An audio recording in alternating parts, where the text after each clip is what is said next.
If you are new to my channel, do subscribe it and make sure to hit the bell icon so that you would not miss any of my upcoming videos. Hello dear students, welcome to the first part of health and hygiene. So living science में ये chapter number 8 में है. आपके book में कोई भी number chapter हो सकता है, बट बेसिकली इसको ना नर्वस सिस्टम के बाद दिया जाता है. ठीक है. So without any do let's get started with the video start करने से बच्चों मैं बता दूं आप लोगों को कि अगर आप लोग अभी तक मैथ्स मास्टरी में एनरोल नहीं करे हो तो डू एनरोल नाउ बच्चों. लिंक आपको डिस्क्रिप्शन बॉक्स में मिल जाएगा. मैथ्स के हर एक चैप्टर्स वहाँ पढ़ाए जा रहे हैं, उनका लेसन अपलोड किया जा रहा है और वही बच्चे वो लेसन्स पढ़ सकते हैं, समझ सकते हैं मैथ्स का चैप्टर जो इसमें एनरोल करे हैं. क्योंकि बहुत सारे बच्चे मुझे बोल रहे हैं कि मैम आप मैथ्स का भी वीडियो बनाओ, क्योंकि उनको शायद मेरा मैथ्स समझ में आया होगा बिकॉज बीच में मैं एक दो वीडियो मैं पब्लिश की थी जो कि मैं एकदम पब्लिक रखी थी. तो बहुत बच्चों को अच्छा लगा था एंड वो लोग मुझे अलग अलग चैप्टर्स का डिमांड कर रहे हैं. तो बच्चों ये जो आप वीडियो देख रहे हो ना वो बेसिकली मैथ्स मास्टरी का ये कोर्स है जो कि आप लोगों के लिए है और ये सिर्फ मैं आप लोगों को दिखाने के लिए ही पब्लिश की थी कि आप लोगों को कैसा लग रहा है, समझ में आ रहा है कि नहीं. तो अगर आप लोगों को वो वीडियो अच्छा लगा है तो बच्चों आप लोग ऐसे ही और भी वीडियोस का उसको समझ सकते हो by enrolling into this course. आपको लिंक मिल जाएगा बच्चों डिस्क्रिप्शन बॉक्स में. आप लोग अगर अभी तक एनरोल नहीं करे हो तो अभी जाके आप एनरोल कर सकते हो. So now coming back to the topic health and hygiene. देखो बच्चों ये चैप्टर में आप लोग अपने हेल्थ एंड हाइजीन के बारे में पढ़ोगे, डिजीज़ के बारे में पढ़ोगे, various types of disease, causative agent etcetera, बहुत सारी चीज़ें हैं. ठीक है. सो देखो सबसे पहले हेल्थ होता क्या है. जैसे कि अगर मैं बोलूँगी सामने वाला को कि एक आदमी मुझे दिख रहा है, कोई भी एक लेडी या कोई भी एक पर्सन इंडिविजुअल मुझे दिख रहा है जो कि फिजिकली, मेंटली, सोशली एकदम फिट है. ठीक है. और मतलब ऐसा नहीं है कि जैसे कि मेरे को कोई बीमारी नहीं है लेकिन मैं हेल्दी हूँ, ऐसा नहीं होता है. इंसान अंदर से डिप्रेस्ड भी होता है, उसको कितना कुछ टेंशन होता है. बट यहाँ हेल्थ का मतलब है एक दाना फिजिकली तो चलो कोई टेंशन उसको होगा नहीं, मेंटली भी टेंशन नहीं होगा उसको. ठीक है. मतलब फिजिकली उसको हाथ पैर में कहीं चोट या डिजीज़ कुछ होगा नहीं, मेंटली भी दिमाग भी एकदम फ्री रिलैक्स वाला इंसान होगा, कोई टेंशन नहीं है. सोशली उसका सोसाइटी, उसका एनवायरनमेंट, वो जहाँ रहता है आजू बाजू सब चीज़ साफ़ सफाई, मतलब हर तरीके से अगर सब चीज़ सही है तो हम लोग बोलते हैं दैट मतलब तो हम लोग उस चीज़ को ऐसे हेल्थ के तौर पे डिफाइन कर सकते हैं. And health is not just merely an absence of disease. खाली किसी को बीमारी नहीं है तो मैं ऐसे नहीं बोल सकती हूँ कि यार दैट पर्सन इज़ हेल्दी. नहीं, वो इंसान अंदर से तो कितना डिप्रेस्ड भी हो सकता है, या फिर वो इंसान अंदर से कितना टेंशन में हो सकता है ना.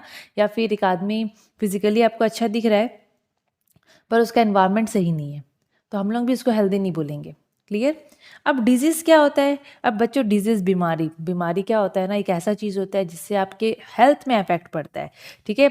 आपका मेंटल, आपका फिजिकल स्टेटस, अब मतलब physical status in the sense physical condition effect होगा. ठीक है. आपका बॉडी में कुछ भी जो फंक्शनिंग हो रहा था अगर वो अभी नॉर्मल फंक्शन से थोड़ा हट के अलग टाइप का फंक्शन कर रहा है उसको भी हम डिजीज़ बोलेंगे. जिसकी वजह से आपको डिस्कम्फर्ट हो रहा है या कोई चीज़ का डिसेबिलिटी हो रहा है, ठीक है, उसको हम लोग बोलते हैं डिजीज़.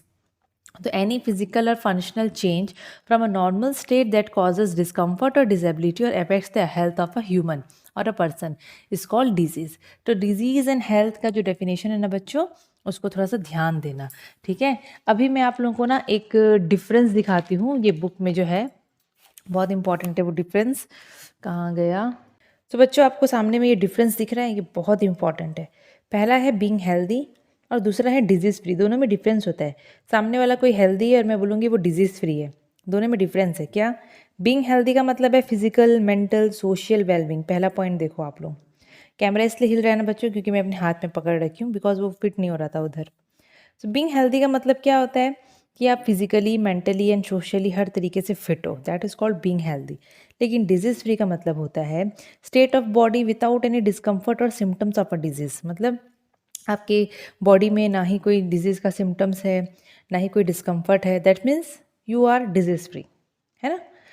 जो हेल्दी आदमी होता है ना वो हमेशा एनर्जेटिक आपको दिखेगा. डिजीज़ फ्री, उसको तो बीमारी होगा ही नहीं लेकिन वो हेल्दी आपको ज़रूर दिखेगा, एकदम एनर्जेटिक दिखेगा. लेकिन डिजीज़ फ्री वाला इंसान ज़रूरी नहीं है कि आपको हेल्दी और एनर्जेटिक दिखेगा. क्लियर. जैसे कि अगर मैं एग्जांपल लूँ, एक इंसान है जिसको बीमारी नहीं है, वो डिजीज़ फ्री है लेकिन वो बिल्कुल भी एनर्जेटिक नहीं है, ना वो अच्छे से मतलब कोई एनर्जी उस पे कोई काम नहीं कर पा रहा है, that means he is not healthy. ठीक है, हाँ डिजीज़ नहीं है उसमें, लेकिन वो हेल्दी भी नहीं है क्योंकि वो एनर्जेटिक नहीं है, मतलब बॉडी में तो उसका जान ही नहीं है, समझ रहे हो ना वैसा। लेकिन जो हेल्दी इंसान होते हैं they are always energetic and disease free. Energetic तो पक्का वो लोग होंगे। सो बच्चों अब डायरेक्टली हम लोग डिजीज़ के बारे में पढ़ेंगे, ठीक है, बिकॉज ये चैप्टर जो है ना वो उसमें डिजीज़ का बहुत बहुत सारा चीज़ दिया है। सो डिजीज़ देखो बच्चों, डेफिनेशन हो गया, वो होता है बेसिकली 2 टाइप्स का, ये आप लोगों को पता है, communicable and non communicable disease. Communicable disease वो डिजीज़ होता है जो कि कोविड-19 है ना, कैसे फैल रहा था, हम लोग घर में बंद थे अपने, तो आप लोग कम्युनिकेबल डिजीज़ का नाम से आप मतलब आप लोगों को आइडिया तो आ गया होगा कि ये होता क्या है। बच्चों ये वो डिजीज़ होता है जो कि एक अफेक्टेड इंडिविजुअल से एक हेल्दी पर्सन को पहुंच सकता है। ये वो डिजीज़ होता है जो कि एक स्प्रेड हो सकता है, फैल सकता है from an affected person to a healthy person. Healthy person को ये लग सकता है disease through an affected person. एक इंसान जैसे कि सपोज़ मैं बीमार हूँ, मुझे कोविड हो गया बाई चांस, ठीक है, और मैं इन्फेक्टेड हो गई।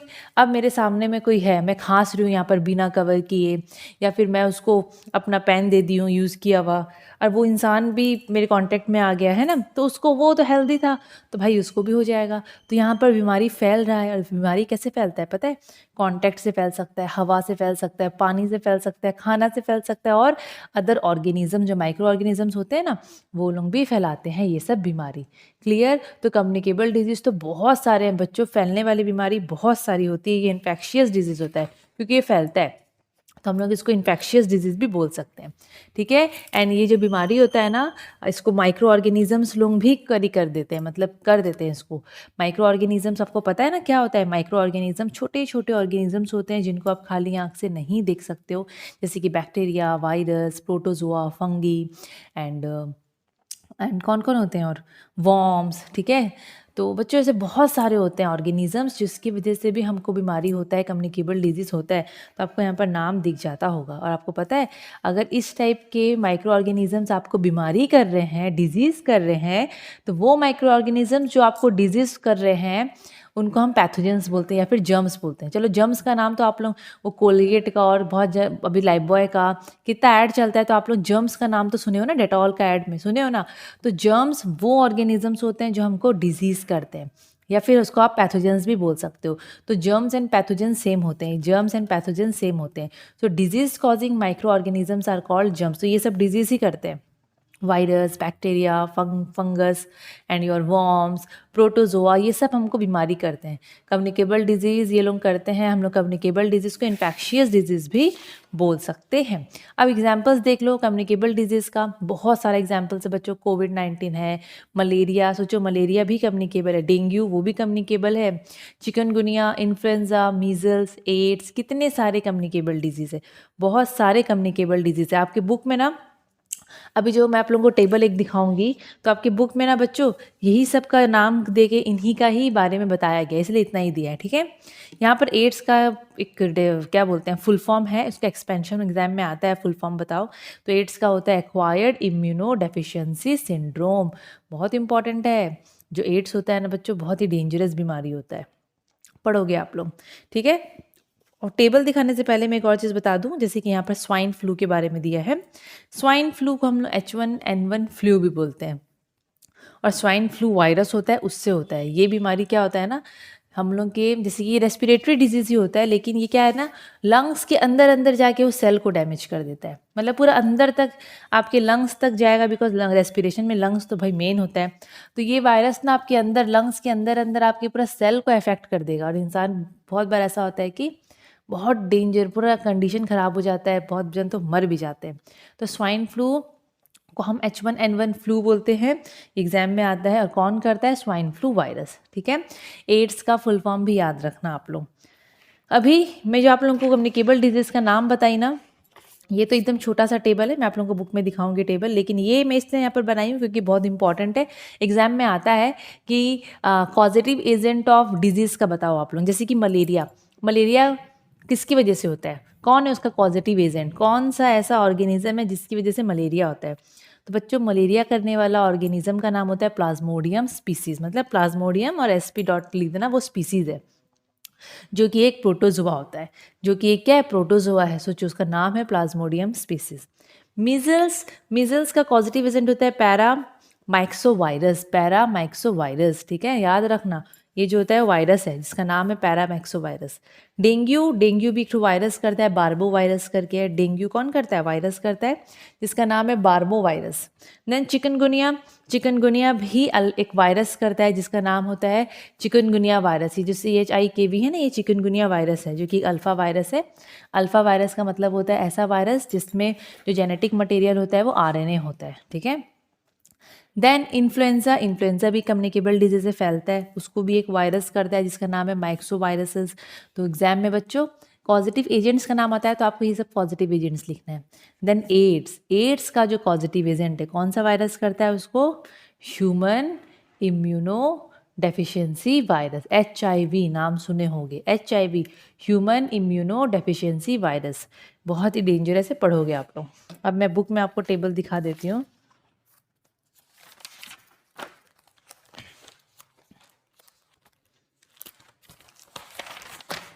एक एक करके हम लोग टेबल देखेंगे। हाँ देखो, अब यहाँ पर सबसे पहले जैसे कि इन्फ्लुएंजा के बारे में दिया है, ठीक है। इन्फ्लुएंजा कौन करता है, कौन है पॉजिटिव एजेंट? माइक्सोवायरसेस। कौन है? माइक्सोवायरसेस, जो कि ग्रुप ऑफ वायरस होते हैं।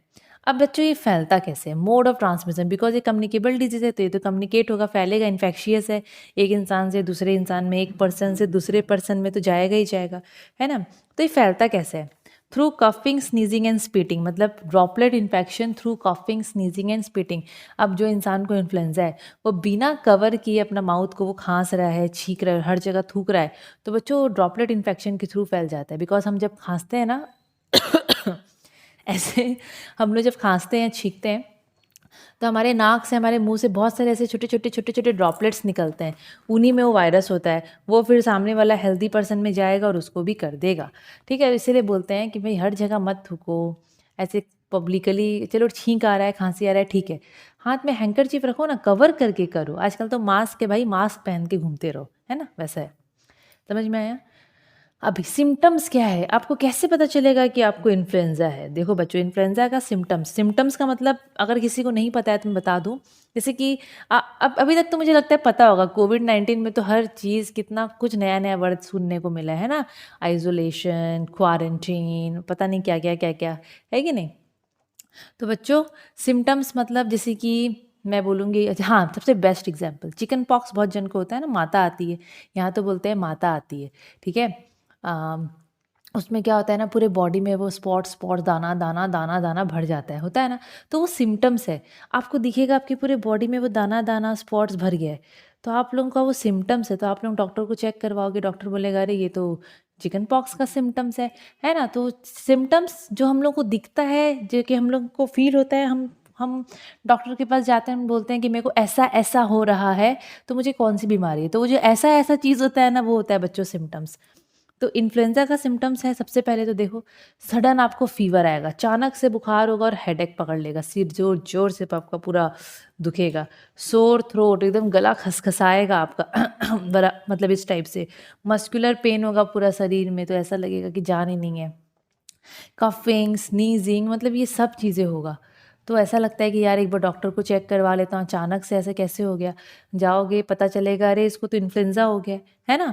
तो आप उसको प्रिवेंट कैसे करोगे? मतलब आप सोचोगे ना कि भाई मेरी वजह से किसी और को ना हो, है कि नहीं। या फिर प्रिवेंशन आप कैसे करोगे? सपोज आप लोगों को पता है कि अरे सामने वाला को इन्फ्लुएंजा है, तो आप लोग कैसे ये बीमारी को अपने से दूर रखोगे? सबसे पहला, keep away from an infected person. अगर किसी को इन्फ्लुएंजा है तो उसको तो भाई अपने आप को तो सबसे आइसोलेट करके दूर रखना चाहिए। और अगर आपको पता है कि भाई सामने वाला को इन्फ्लुएंजा है, उससे 4 फुट दूर रखो, है ना, बहुत दूर रहो उससे। Then if someone is suffering from influenza, तो उसको अपना जब भी कफ करना है, स्नीज करना है, तो अपना मुंह को अच्छे से कवर करके करना चाहिए। बेसिकली एक नॉर्मल इंसान को भी, एक हेल्दी इंसान को भी कभी भी स्नीज या कफ करते हैं ना वो लोग, तो उनको कवर करके करना चाहिए बच्चों। समझ में आया? तो आपको ऐसे याद रखना है, एग्जाम में आता है what are the symptoms of influenza, तो आपको ऐसे लिखना है। How can you prevent influenza, तो आपको ये लिखना है, ठीक है। हाउ इज इन्फ्लुएंजा ट्रांसमिटेड, तो आपको ये लिखना है। मोड ऑफ ट्रांसमिशन मतलब फैलता कैसे, और पॉजिटिव एजेंट। तो ये टेबल बहुत इंपॉर्टेंट है, ठीक है। दूसरा बीमारी है मीजल्स। तो बच्चों मीजल्स का नाम आप लोग सुने होंगे, बहुत जन को होता है मीजल्स।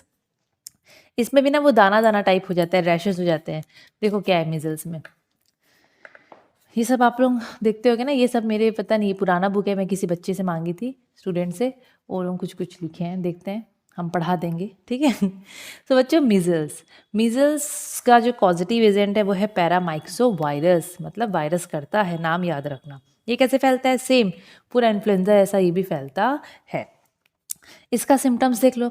तो बच्चों अगर किसी को मीजल्स होता है तो उसको क्या क्या उसकी बॉडी में हम लोग को देखने को मिलेगा। सबसे पहला सोर थ्रोट, गला खसखसाएगा, रनी नोज, नाक से उसका पानी गिरने लग जाएगा, वाटरी आइज, जैसे कि सर्दी लगता है ना, वाटरी आइज, आंख में एकदम पानी पानी टाइप लगता है, नाक बहने लग जाता है, ड्राई कफ विथ फीवर, खांसी आएगा, ड्राई कफ होगा और बुखार हो जाएगा। सोचो ऐसा होता है।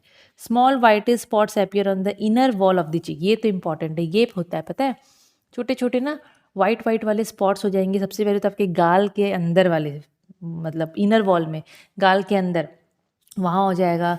फिर गला के एरिया में ना लाल लाल छोटे छोटे रैशेस निकलेंगे, फिर पूरे होल बॉडी में निकलेंगे, धीरे धीरे करके पूरा बॉडी भर जाएगा।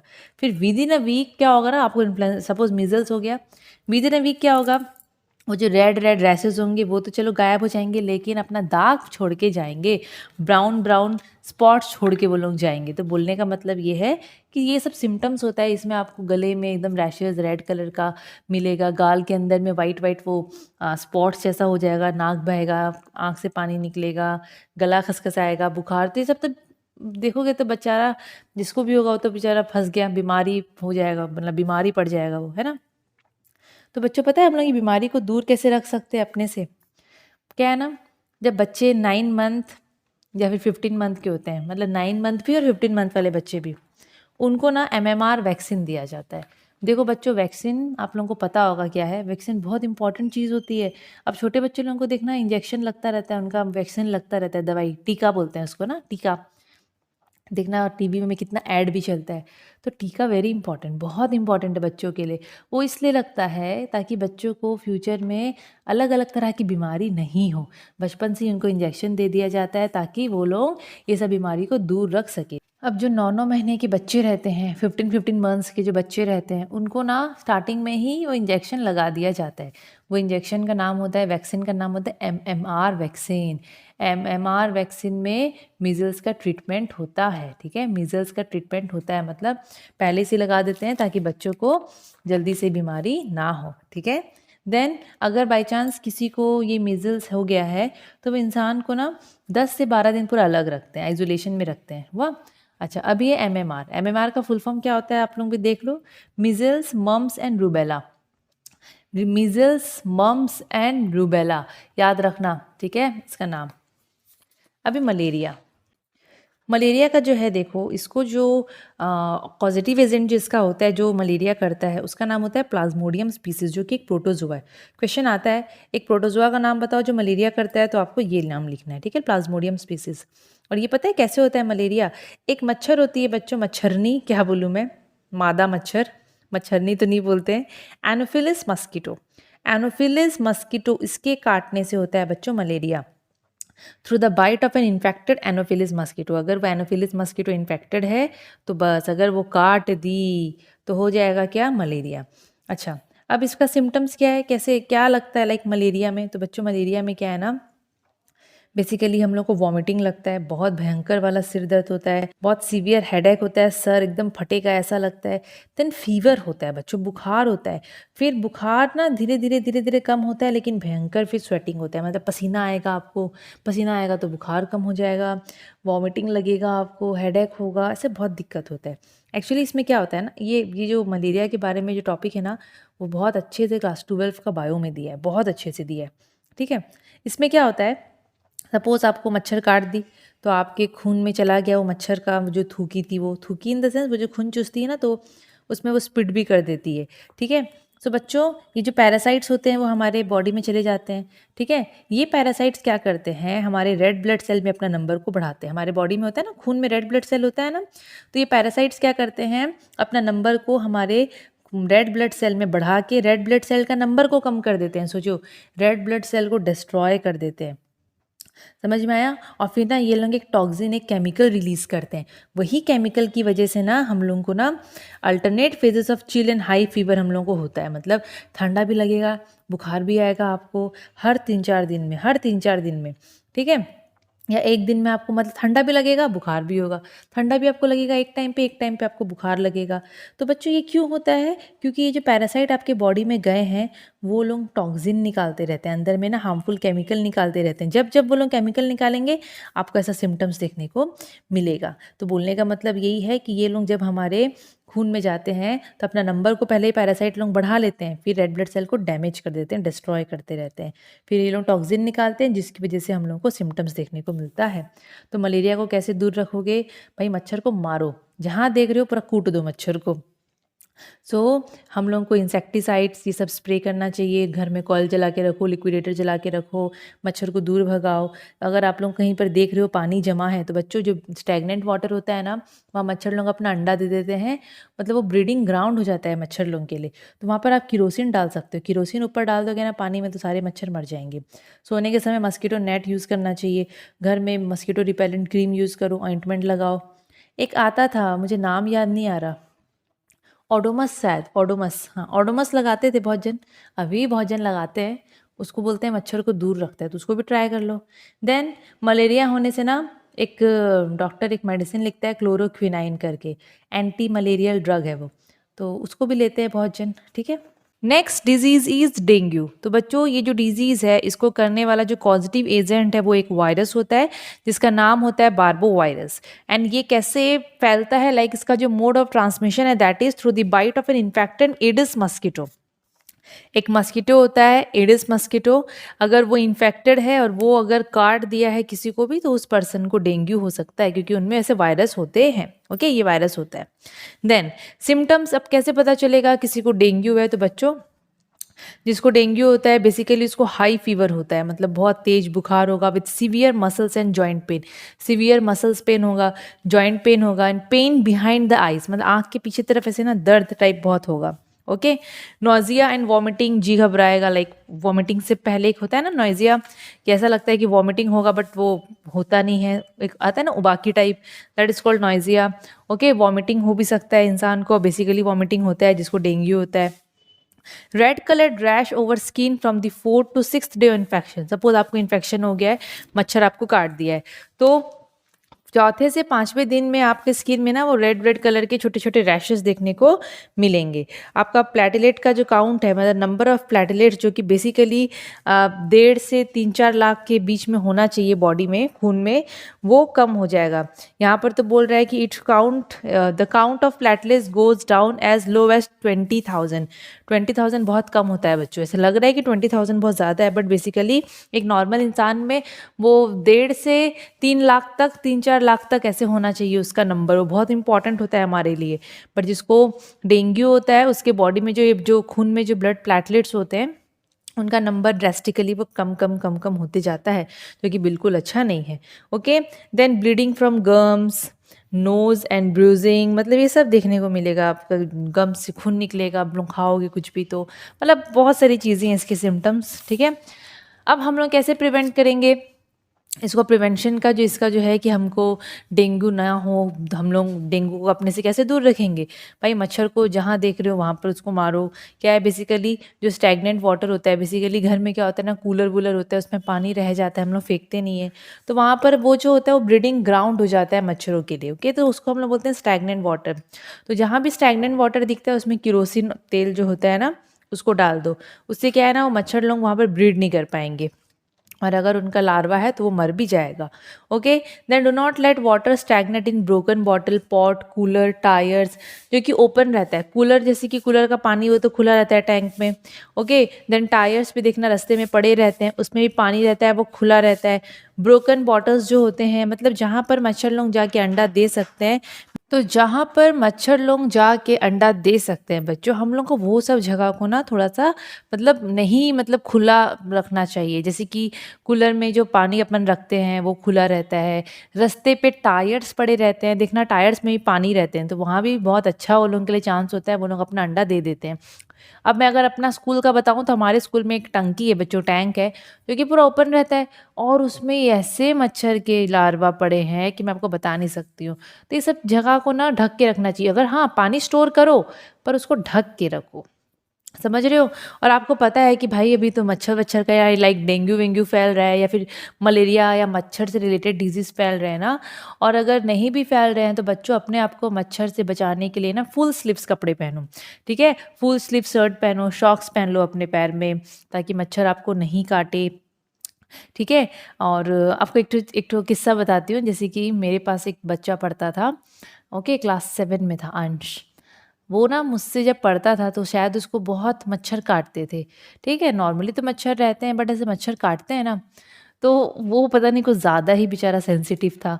तो वो ना गर्मी में भी एकदम ऊपर से लेकर नीचे तक कवर होके आता था मेरे पास। मतलब ऊपर से लेकर नीचे तक पूरा अच्छे से कवर होके वो आता था ताकि उसको मच्छर नहीं काटे। एक बार मैं पूछी थी कि इतना गर्मी में गर्मी नहीं लग रहा है क्या? ऐसे कवर्ड एकदम पहने हो? तो बोला मैम मच्छर काटता है। तो सोचो, मतलब ऐसा ऐसा भी नहीं था कि बहुत मच्छर लाइक काटते होंगे बट वो बहुत ज़्यादा सेंसिटिव था। 1-2 मच्छर से भी उसका बैंड बज जाता था। तो यही सब चीज़ें हैं। ठीक है, देखो। सो वही है कि भाई मच्छर से बचना है, मस्कीटो बाइट से बचना है तो अलग-अलग तरीका जो मैं आपको बताई हूँ वो करो। फिर आप लोग घर में क्या कर सकते हो, मस्कीटो नेट में सो सकते हो, है ना? आता है ना मच्छरदानी बोलते हैं उसको। देन आजकल तो मच्छर को रिपेल करने का मस्कीटो रिपेलेंट क्रीम आता है, ओडोमस आता है, बहुत सारी चीज़ आती है बच्चों। जहाँ मच्छर को देखते हो मारो उसको, ठीक है? और एक चीज़ जैसे कि जो गाँव-वाँव में या फिर जहाँ पर नीम पत्ता अवेलेबल होता है, बहुत जन ये भी करते हैं। क्या करते हैं ना, जो सूखा नीम का पत्ता होता है ना, उसको लेके ना थोड़ा-सा हल्का सा जला के उसको थोड़ा-सा मतलब धुआँ-धुआँ करते हैं उसका और रूम बंद कर देते हैं। उससे भी मच्छर मर जाता है। पर हाँ, आँख-वाँख बहुत जलता है उसका धुआँ से। बचपन में हम लोग भी बहुत ट्राई करते थे उस चीज़ को, ठीक है? तो ऐसे भी हो सकता है। फिर आपके घर में लिक्विडेटर आजकल कितना अवेलेबल है, मस्कीटो कॉइल, मतलब जो जैसे आप मच्छर को दूर भगा सकते हो ना वैसे करो। ऐसा है कि शाम होते ही अपने घर की खिड़की दरवाज़ा थोड़ा बंद कर दो क्योंकि मच्छर काफ़ी आते हैं। बट डेंगू का बात करते हैं तो वो तो सुबह-सुबह भी काटता है। तो वही है, मैं ओवरऑल बता रही हूँ आपको, ठीक है? देन डेंगू खत्म, देन चिकनगुनिया। चिकनगुनिया भी बहुत फैलता है बच्चों। चिकनगुनिया जो होता है ना, उसको जो उसका जो पॉजिटिव एजेंट है वो होता है चिकनगुनिया वायरस। CHIKV जो लिखा है ना वो चिकनगुनिया वायरस के लिए लिखा है, ठीक है? और ये एक अल्फा वायरस होता है। अल्फा वायरस मैं ऑलरेडी आपको बता चुकी हूँ। देन ये भी एडिस मस्कीटो से ही के ही काटने से फैलता है। तो वही मैं बोल रही थी, ये भी एडिस मस्कीटो के ही काटने से फैलता है। इन्फेक्टेड एडिस मस्कीटो काट देने से, अगर वो इन्फेक्टेड है ये अल्फा वायरस से, CHIKV चिकनगुनिया वायरस से, तो चिकनगुनिया सामने वाला को हो जाएगा। इसका सिम्पटम्स क्या है, कैसे पता चलेगा चिकनगुनिया है? तो बच्चों इसका जो बेसिक मेन सिम्पटम्स होता है वो होता है कि आपके जॉइंट पेन होंगे और आपको हाई फीवर होगा। मतलब आपके जॉइंट में इतने पेन होंगे ना कि आप ना अपना हाथ को मोड़ भी नहीं पाओगे। मतलब जॉइंट्स वाला जो एरिया होता है ना वो मोड़ भी नहीं पाओगे, इतना दर्द होता है बच्चों। बहुत सीवियर होता है और महीनों महीनों तक भी किसी-किसी का रह जाता है। मसल्स पेन भी होते हैं। उसके साथ-साथ आपको हेडेक होगा, सिर दुखेगा, नोइज़िया होगा, फैटिग होगा। फैटिग का मतलब थकावट होगा, बॉडी में रैशेस हो सकते हैं, ठीक है? और ना एक चीज़ और कि बहुत जन ना चिकनगुनिया का सिम्पटम्स और डेंगू का सिम्पटम्स में कंफ्यूज हो जाते हैं। मतलब क्या है ना, थोड़ा कंफ्यूजिंग होता है, सिमिलर भी थोड़ा बहुत हो जाता है। इसलिए प्रॉपरली ना डॉक्टर को दिखाना चाहिए, फिर डॉक्टर हमको बताएगा कि हम लोग को एक्चुअल में हुआ क्या है, ठीक है? देन इसका आप कैसे प्रिवेंट करोगे? सो बेसिकली इसमें ना लिक्विड डाइट लेने बोलता है डॉक्टर, जिसमें बेसिकली लाइक कोकोनट वाटर आप लोग ले लो, पानी अच्छे से पियो, ठीक है? लेकिन लिक्विड डाइट ज़्यादा खाने लेने को बोलता है। देन कोई भी आप लोग बीमारी ले लो, डॉक्टर की मेडिसिन तो बहुत ज़रूरी है। बिना डॉक्टर के मेडिसिन के हम ठीक नहीं होने वाले, ठीक है? अब जैसे कि यहाँ ये पॉइंट मेंशन्ड है कि taking medicine to relieve symptoms, आप लोग हर जगह ये लिख सकते हो, जितना बीमारी पड़े सब में आप लोग ये लाइन ऐड कर सकते हो। देन नेक्स्ट जो है वो एड्स है, ठीक है? एड्स बच्चों वेरी इंपॉर्टेंट। तो मैं आपको थोड़ा ये पास से दिखा रही हूँ बच्चों, एड्स के लिए क्या बोला है ध्यान से देखना। सबसे पहले एड्स का फुल फॉर्म बहुत इंपॉर्टेंट है, एक्वायर्ड इम्यूनो डेफिशिएंसी सिंड्रोम, बहुत ज़्यादा इंपॉर्टेंट है। एड्स करने वाला जो वायरस होता है उसका नाम होता है HIV virus, human immuno deficiency virus, जिसको आप HIV वायरस बोल सकते हैं, ठीक है? HIV वायरस फुल फॉर्म याद रखना। देन ये हम लोग को कैसे हो सकता है, इसका मतलब मोड ऑफ ट्रांसमिशन क्या है? सबसे पहले exposure to infected blood through cuts and wounds, जैसे कि यहाँ पर बोल दिया है किसी को एड्स है, ठीक है? अगर उसका ब्लड आपके कांटेक्ट में आ जाता है, जैसे कि आपका कट हो गया, कहीं पर वुंड्स है, घाव है, अगर बाई चांस उसका खून आप में लग जाता है तो भाई एड्स का चांस है। ठीक है, सेक्सुअल कांटेक्ट से भी एड्स हो सकता है। ऑर्गन ट्रांसप्लांट, सपोज बच्चों किसी को ना एड्स है और उसका कोई भी ऑर्गन, जैसे कि हार्ट हो गया, किडनी हो गया, लीवर हो गया, उसका कोई भी ऑर्गन को आपके बॉडी में अगर हम लोग ट्रांसप्लांट करें ना, तो हम लोग को भी एड्स हो सकता है। मतलब जिसमें ट्रांसप्लांट करेंगे उसको एड्स हो जाएगा। देन ब्लड ट्रांसफ्यूज़न, येस, किसी का खून जैसे होता है ना, खून ट्रांसफ़र करते हैं, ब्लड ट्रांसफ्यूज़न होता है, तो वो भी ना चेक करके ही करते हैं कि कहीं इसको एड्स तो ना हो। वरना सपोज़ आप किसी से ब्लड लिए हो और उस सामने वाला को एड्स था और आपको पता नहीं, आप ब्लड ले लिए हो, बस आपको भी हो जाएगा। Then mother to child during pregnancy, if mother को है एड्स तो प्रेगनेंसी में उसके चाइल्ड को भी हो जाएगा, चाइल्ड बर्थ में भी वो हो जाता है, मतलब चाइल्ड को भी चांसेस होते हैं एड्स के। तो एड्स का यही है। ठीक है, देन एड्स का आपको कैसे पता चलेगा सिम्टम्स क्या है क्या नहीं है। एक्चुअली एड्स में क्या होता है ना, पूरा आपका इम्यून सिस्टम खराब हो जाएगा, आपका इम्यून सिस्टम का पूरा बैंड बच जाएगा, आपको हर टाइप का बीमारी हो सकता है, आपको छोटा से छोटा बीमारी आपके लिए फैटल हो जाएगा। ठीक है, सीवियर वेट लॉस होता है बच्चों, यहाँ देखो ये वाला सीवियर वेट लॉस, मतलब अचानक से पतले हो जाओगे, आपको थकावट लगता रहेगा, हमेशा लेजीनेस, एकदम लेथर्जिक टाइप लगेगा, परसिस्टेंट ड्राई कफ, खाली ड्राई कफ मतलब खांसी आएगा, एकदम सूखा खांसी, ओरल रैश, मुंह में एकदम रैशेस हो सकते हैं, सांस लेने में तकलीफ होगी, हेडेक, सोचो पूरे दुनिया भर का तो बीमारी लग जा रहा है इंसान को, सिर में दर्द, विजुअल डिस्टर्बेंस, दिखना बंद हो जाएगा, रेगुलर डायरिया, पेट का समस्या हमेशा रहेगा, लंग्स डिजीज, सोचो पेट हो गया, सिर को पकड़ लिया, छाती में दिक्कत हो गया, थकावट लग रहा है, इम्यून सिस्टम खराब हो गया, फिर लंग्स भी खराब हो रहा है, निमोनिया हो रहा है, फिर ब्रेन को भी डैमेज हो जाता है इसमें, जिससे मेमोरी लॉस का भी दिक्कत होता है। बाप रे, गया बेचारा जिसको भी हो रहा है ना। और ऐसा इम्यून सिस्टम खराब हो जाता है कि इंसान को इन्फेक्शन, मतलब छोटा छोटा चीज़ बोलते हैं ना, कोई कोई इंसान एकदम नाजुक रहता है, थोड़ा थोड़ा चीज़ में वो बीमार पड़ जाता है, होता है ना। तो यहाँ तो इम्यून सिस्टम इतना ख़राब हो जाएगा कि थोड़ा सा मौसम बदला, कुछ बीमारी हुआ, उसको पकड़ लिया और उसको फैटल हो सकता है, बहुत ही सीवियर हो सकता है उस इंसान के अंदर वो बीमारी। मतलब इससे क्या है ना, इंसान मर जाता है, दुनिया भर का बीमारी हो जाएगा।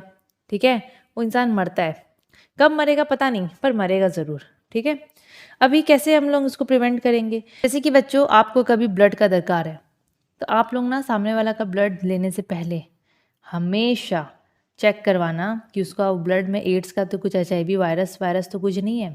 ठीक है, अपना कोई भी जो ब्लेड्स होते हैं, नीडल्स होते हैं, सिरिंज होते हैं, जैसे कि अपना तो क्या, डॉक्टर लोगों के लिए वर्ड, ये जो लाइन दिया गया है कि कभी भी एक इंसान को यूज़ किया हुआ सिरिंज, नीडल, ब्लेड्स दूसरे में मत यूज़ करो।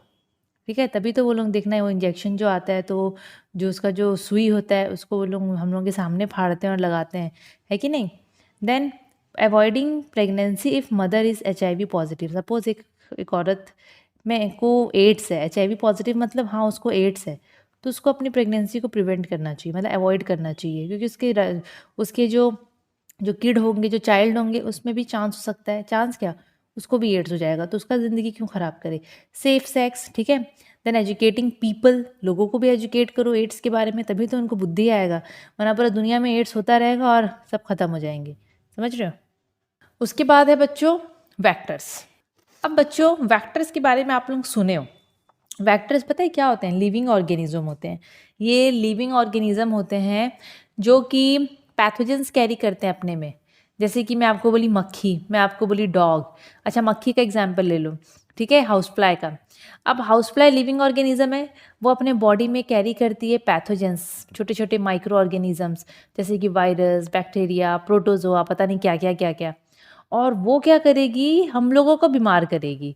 मतलब वो खुद बीमार नहीं होगी, वो खुद इफेक्ट नहीं होगी उस वायरस से, उस ऑर्गेनिज्म से, उस क्या बोलते हैं माइक्रो ऑर्गेनिज्म से, पैथोजन से, जर्म से, हम लोग को आके तो पक्का करेगी, तो हम लोग उनको बोलेंगे वैक्टर्स। तो ऑर्गेनिजम्स दैट कैरी पैथोजेंस, जैसे कि virus, bacteria, protozoa, fungi, from a source, कहीं से भी उठा के लेके आएगी, मतलब उसके बॉडी में चिपकेगा, जैसे भी कहीं से भी उसके बॉडी में आ जाएगा जर्म्स, अब वो ट्रांसमिट कर देगी उसको हेल्दी इंडिविजुअल में विदाउट गेटिंग अफेक्टेड इटसेल्फ।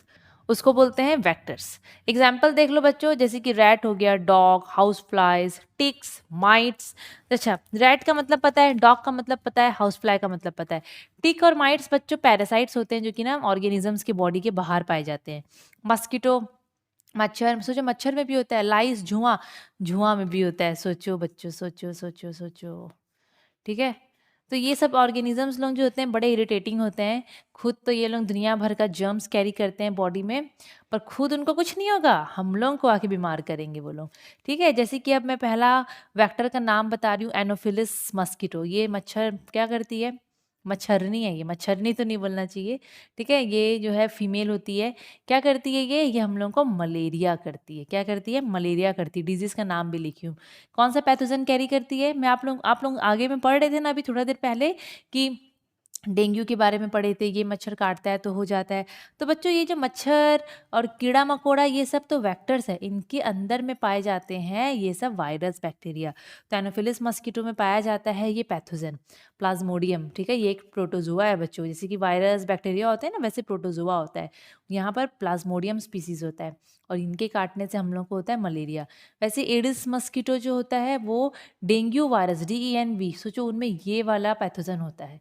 ठीक है, और मतलब एक टाइप का वायरस है जिससे हमको डेंगू हो सकता है। सिमिलरली ये यही सेम एडिस मस्कीटो में ना येलो फीवर वायरस पाए जाते हैं, मतलब ये भी पाए जा सकते हैं। येलो फीवर वायरस एक वायरस का नाम है जिससे हम लोगों को येलो फीवर हो सकता है। ठीक है, देन हाउस फ्लाई, आपकी मक्खी।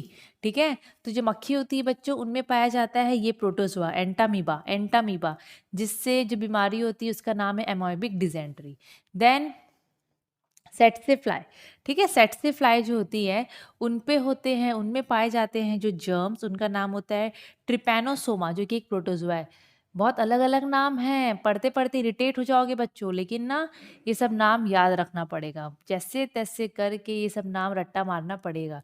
ठीक है, इनके काटने से, इतना इज्जत दे रही हूँ सोचो मैं इनको, इनके काटने से हो जाता है स्लीपिंग सिकनेस, मतलब वो जो जो पर्सन को ये काटेंगे ये लोग, वो इंसान बहुत सोता है। हाँ, अलग-अलग सिम्पटम्स होगा उसको, लेकिन ना वो सोएगा खूब ज़्यादा, भयंकर सोते हैं वो लोग। इसलिए ना वैसे बोलते हैं कि उनको स्लीपिंग सिकनेस हो जाता है। देन उसके बाद है कलेक्स मस्कीटो। कलेक्स मस्कीटो जो होता है बच्चों, उसके अंदर सोचो उस पे ये पाया जाता है वूचेरेरिया ब्रैनकॉफ्टी। बैनकॉफ्टी लिखी हूँ मैं, 1 मिनट मुझे चेक करने दो। ये शायद ब्रैन होगा, मुझे याद नहीं आ रहा, चेक करें क्या? हाँ ठीक है, बैनक्रॉफ्टी कहाँ है यार? बैनक्रॉफ्टी, सो सॉरी, हाँ बैनक्रॉफ्टी, वूचरेरिया बैनक्रॉफ्टी। तो बच्चों ये ना बैक्टीरिया है, ना वायरस है, ना प्रोटोजोआ है, ये एक राउंड वॉर्म है। राउंड वॉर्म, मैं यहाँ पर फोटो शेयर कर दे रही हूँ राउंड वॉर्म का। ये जो होते हैं वो फिलैरिसिस करते हैं। इससे ना पता है क्या होता है, फिलैरियसिस से हाथ पैर ना एकदम एलिफेंट जैसा हो जाते हैं, मतलब ये लोग काटते हैं ना हाथ पैर एकदम बड़े बड़े फूल जाते हैं, पैर एकदम हाथी जैसा हो जाएगा, हाथी से भी बहुत मोटा सा हो जाएगा, होते हैं। Then rat flea, rat flea के लिए देखो क्या दिया है, रैट फ्ली जो होते हैं वो पैरासाइट होते हैं रैट के, रैट पे रहते हैं ये लोग। ठीक है, इन पे जो पैरासाइट, इनमें जो पैथोजन पाया जाता है उनका नाम है येर्सिनिया पेस्टिस, जो कि एक बैक्टीरिया है, उसी से हम लोग को प्लेग हो सकता है, उसी से ही प्लेग होता है। Then saliva of infected animals, जैसे कि डॉग, जो डॉग होता है उसका जो थूक होता है ना उस पर रैप्डो वायरस पाया जाता है, रैप्डो वायरस, जिससे हमको रेबिस हो जाता है। अभी रिसेंटली ना एक उड़ीसा का एक वीडियो बहुत ज़्यादा वायरल हुआ है जिसमें एक इंसान को ना डॉग मतलब कुत्ता काट दिया है और वो पूरा कुत्ते के जैसा बिहेव कर रहा है बच्चों। अगर होगा तो आप लोग ऐसे सर्च करके देखना, अभी 2-4 दिन पहले का ही बात है। ठीक है, मतलब उसमें आप लोग देखना रेबिस में वो हाल होता है। तो रेबिस एक बीमारी है, बहुत खतरनाक बीमारी। बाई चांस कुत्ता काट लिया है किसी को और आप लोगों को इंजेक्शन से डर लगता है, फिर भी इंजेक्शन लो, बहुत दिक्कत हो जाएगा, वरना बोला वीडियो देख लेना, सब पता चल जाएगा। ठीक है, अब अगेन टेबल देख लिया जाए। ये देखो ये एलिफेंट लेग है, कैसे पैर हो गया है, ये मच्छर जो है ना पूरा काट दिया इसको, इसके अंदर का जो भी पैथोजन था वो इसको प्रॉब्लम कर दिया और इसका हाथ पैर देखो कैसे हो गया। अब एक्स्ट्रा एक्स्ट्रा एक चीज़ और देख लो बच्चों, यहाँ पर साइड में आपको जो रिंग वॉर्म दिख रहा है इसको दाद बोलते हैं। रिंग वॉर्म एक मतलब स्किन डिजीज होता है बच्चों। ठीक है, दाद, रिंग वॉर्म एक बीमारी कॉजिंग वॉर्म नहीं है, एक तो कीड़ा नहीं है, वो वॉर्म नहीं है, वो एक स्किन का डिजीज़ है जिसको एक फंगस करता है। तभी तो ऐसे गोल गोल दाग हो जाता है। ये ना आपके लेग एरिया में और चेस्ट एरिया में, अंडर आर्म्स तरफ, ठीक है, थाइज़, इनर इनर थाइज़ की तरफ, वो सब जगह में बहुत कॉमन होता है। अगर आप इसको छू दोगे ना, खुजाओगे, बहुत इचिंग होती है, और कहीं दूसरा जगह हाथ लगा दोगे तो वहाँ भी हो जाएगा, तो थोड़ा-सा ध्यान से, ठीक है? अब एक और चीज़, जो स्लीपिंग सिकनेस जो हम लोग नहीं पढ़े थे सेट से फ्लाई का, स्लीपिंग सिकनेस होता है, तो वो एक्चुअली ना जो पेशेंट लोगों को हुआ था ना, उनको ऑब्ज़र्व किया गया कि वो लोग भयंकर सो रहे थे, ठीक है? मतलब ऐसा सो रहे थे कि उठ नहीं रहे थे वो लोग। तो ये एक मच्छर काटने से ही होता है। सीसी फ्लाई मच्छर बोल रही हूँ मैं, बट ये इंसेक्ट जो है इसके काटने से होता है, ठीक है? अब हम लोग देखेंगे टेबल, वेक्टर से रिलेटेड। अभी जो मैं आप लोगों को बताई ना अलग-अलग ऑर्गेनिज़म्स का, बस उससे रिलेटेड हम लोग पढ़ेंगे। देखो बच्चों, ये टेबल ना थोड़ा-सा प्रॉपर्ली नहीं हो रहा है, इसलिए मैं ऐसे ऐसे दिखा रही हूँ, आप लोग थोड़ा-सा एडजस्ट कर लेना। अभी देखो, सबसे पहले हम लोग जो पढ़े थे एनोफिलिस मस्कीटो के बारे में, जो कि एक फीमेल है, ये जो वेक्टर है, जिसमें कौन सा पैथोजन रहता है? प्लाज्मोडियम। इससे क्या बीमारी होता है? मलेरिया। यहाँ तक हम लोग पेपर में पढ़ चुके हैं ना। अभी इफेक्ट एंड सिम्टम्स, अगर मलेरिया होता है तो पीरियोडिक फीवर विथ चील्स, मतलब आपको रेगुलर इंटरवल में फीवर आएगा, फिर ठंडा भी लगेगा, आपका रेड ब्लड सेल काउंट कम हो जाएगा। सोचो, मतलब खून का जो कमी, मतलब बोलते हैं ना रेड ब्लड सेल का नंबर, वो एकदम कम हो जाता है इसमें, ठीक है? एडिस मस्कीटो, जो कि बेसिकली जो अगर वो डेंगू वायरस कैरी कर रहा है अपने में, तो वो सामने वाला को डेंगू कर सकता है। और डेंगू का इफेक्ट एंड सिम्टम क्या है? डेंगू से क्या होता है? हाई फीवर, एकदम जोरदार फीवर हो जाएगा, हेमोरेज हो सकता है, बता रही हूँ क्या होता है, and drop in platelet count, blood platelets एकदम कम हो जाएगा। आप लोग पढ़े थे 20,000 तक जा सकता है। हेमोरेज का मतलब होता है बच्चों कि ना, जैसे कि आपका कोई रप्चर्ड ब्लड वेजल है, वहाँ से ना आपका खून बाहर आ जाएगा, तो ये भी बहुत रिस्क होता है, ठीक है? देन एडिस मस्कीटो में अगर ये पैथोजन है, येलो फीवर वायरस अगर पैथोजन है, तो आपको हो जाएगा येलो फीवर, जिसमें बेसिकली जॉन्डिस देखने को मिलता है, बुखार तो होगा ही और साथ में उल्टी भी होगी। हाउस फ्लाई में अगर ये वाले बैक्टीरिया, क्या बोलते हैं इसको, पैथोजन है, एंटामीबा, जो कि एक प्रोटोजोआ होता है, तो हम लोग को बीमारी हो जाएगा। अगर ये हम लोग को काट देता है तो एमोबिक डिजेंट्री हो जाएगा। बच्चों में होता है बच्चों, काटता तो नहीं है, बताऊँ क्या होता है एक्चुअली? जैसे कि बच्चे लोग क्या करते हैं ना, वो मिट्टी विट्टी खाते हैं, मिट्टी में खेलते हैं, तो हाउस फ्लाई लोगों के बॉडी वॉडी में तो रहता है ये वाला, तो वो लोग इधर उधर बैठते हैं। सपोज़ इधर कहीं पर गंदगी था, बच्चे लोग खेल रहे हैं यहाँ पर, और यहाँ पर वो मक्खी उड़ के आके अपना प्रोटोजोआ को यहीं पर छोड़ दी, तो बच्चे लोग मिट्टी विट्टी खाते हैं, तो उनको ना उनके बॉडी में ये चला जाता है, ये वाला प्रोटोजोआ, तो उनको हो जाती है एमेबिक डिजेंट्री, जिसमें क्या होता है पता है? एब्डोमिनल पेन, पेट वाला एरिया आपका एकदम भयंकर दुखेगा, सीवियर डायरिया हो जाएगा, एकदम डायरिया, बाथरूम भागोगे आप लोग दिन भर। Blood and mucus in faeces, मतलब आपके जो बॉडी का वेस्ट होगा ना, उसमें ब्लड भी देखने को मिलेगा, म्यूकस एकदम वो क्या बोलूँ मैं उसको, स्लीपरी एकदम पानी पानी टाइप चीज़ें देखने को मिलेगी, ठीक है? देन सेटसी फ्लाई के लिए अगर मैं बोलूँ उसका इफेक्ट एंड सिम्टम्स क्या है, तो बच्चों सेटसी फ्लाई में क्या होता है ना, अगर आपको स्लीपिंग सिकनेस हो जाता है तो आपको फीवर आएगा, रैश हो जाता है बॉडी में, देन फैटिक, थकावट लगेगा, आपका nervous system and lymph system दोनों में प्रभाव पड़ता है इसमें, मेंटल डेटोरेशन, दिमाग थोड़ा सा काम करने में दिक्कत आएगा, नींद बहुत ज़्यादा आएगा। देन ये जो मैं आपको कलेक्स मस्कीटो का बताई थी, जिससे वो एलिफेंट लाइक जैसा हो जाता है, फिलारियसिस, उससे क्या होता है ना, अगर आपको ये बीमारी हो गया तो आपका स्किन, आपको जहाँ भी काटा है बेसिकली, वो आपका आर्म्स वार्म सब फूल जाएगा, लेग्स भी फूल सकता है, जेनिटल एरिया भी फूल सकता है, प्राइवेट पार्ट्स। देन क्या होता है ना, वो सब जगह में ऐसा लगता है कि टिश्यू में फ्लूइड भर गया है। यहाँ पर एक बार देखो, ऐसा नहीं लग रहा है आपको कि यहाँ पानी वानी पूरा भर गया है, तो यहाँ पर फ्लूइड भरा हुआ टाइप लगता है। देन रेड फ्ली, अगर आपको प्लेग हो गया है तो क्या होता है ना, बेसिकली ग्रॉइंस में, मतलब आपके प्राइवेट पार्ट में, नेक में, आर्मपिट्स में एकदम गोल गोल फुला हुआ सब एरिया, मतलब लिम्फ, मतलब गांठ गांठ टाइप लगेगा आपको, सडन बुखार हो जाएगा, ठंडा लगेगा, सिर पकड़ लेगा, वॉमिटिंग भी लगता है इसमें। देन अगर आपको रेबिस हो गया है बच्चों, कुत्ता की वजह से, रेबिस में क्या होता है, नर्वस सिस्टम काम नहीं करता, मेंटल डिप्रेशन हो जाता है, ठीक है, कॉन्वल्सन्स, स्पैसम्स एंड पैरालिसिस, ये सब हो सकता है। इसमें क्या होता है ना, irregular involuntary movement of muscles, limbs, हाथ पैर, मतलब ना आपके कंट्रोल में नहीं रहेगा, अचानक से मूव करने लग जाएगा, मतलब बहुत ज़्यादा ना एक्स्ट्रा एक्टिविटी हो जाता है ब्रेन में, और भी अलग अलग चीज़ होता है, आगे पढ़ोगे, ठीक है। मतलब मस्कुलर कॉन्ट्रैक्शन आपका कंटिन्यूस होगा, आपके हाथ पैर के मूवमेंट में आपका आपका कंट्रोल नहीं होगा। देन पैरालिसिस का भी चांस होता है, और भी बहुत सारी चीज़ें होती है बच्चों, आप लोगों को वीडियो देख लेना, बहुत सारी चीज़ें होती है इसमें, बहुत दिक्कत होता है। जिसको अगर एक कुत्ता वुत्ता काट देता है ना भाई, इंजेक्शन लगा लेना चाहिए टाइम से, ठीक है। सो बच्चों ये पार्ट ना हम लोग यहीं एंड करते हैं। ये पार्ट में हम पढ़े हैं वेक्टर्स तक, कहाँ तक पढ़े अपने, वेक्टर्स तक पढ़े, ठीक है। नेक्स्ट जो सेकंड पार्ट पढ़ेंगे ना, हम लोग पढ़ेंगे हाउ टू प्रिवेंट डिजीज़, मतलब प्रिवेंशन ऑफ डिजीज़ के बारे में पढ़ेंगे, फिर आगे आगे अपने कंप्लीट करेंगे।